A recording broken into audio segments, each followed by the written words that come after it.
ABC News Now. Good to know.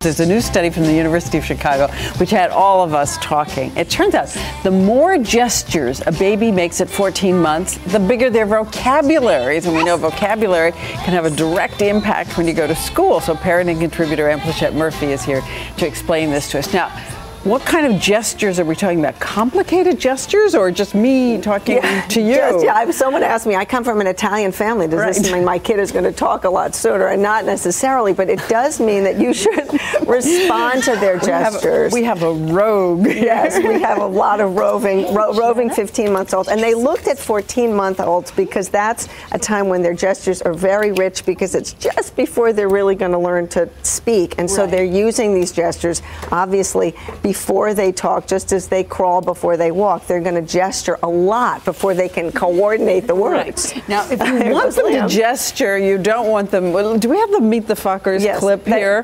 Robert De Niro, remember this? A lot of people remember this when he was drilling and practicing and, of course, teaching his baby, his grandson, to go to Ben Stiller, which may not be what you want. I'd like a nap.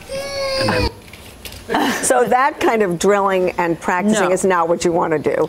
On the other hand, Baby Signs, which is a very well-established program, is a good example of kind of formalizing these gestures, teaching a child sign language, which can be very effective in... And why do you think this is? Is it because moving your arms and motor skills wakes up the brain and therefore it just forms more connections? Well, what it's more about, Diane, is that the brain is wired. You know, babies are these linguistic miracles. In utero, they are listening at 7 months old to what you're saying. And when they're born, they are wired to speak. They just can't do it. So gestures really are a way of practicing those language skills and making those connections happen. So I don't think it's so much the physical movement as... So just do what you do naturally. Do what you do naturally. In fact, let's see if Jana can blow a kiss. She's a little distracted by the mat. Liam, where's the ball? Do you want the ball? Where's the ball? So if he points to the ball, if he lifts his arms up to be picked up, all of these things that these moms know, these kids do all the time,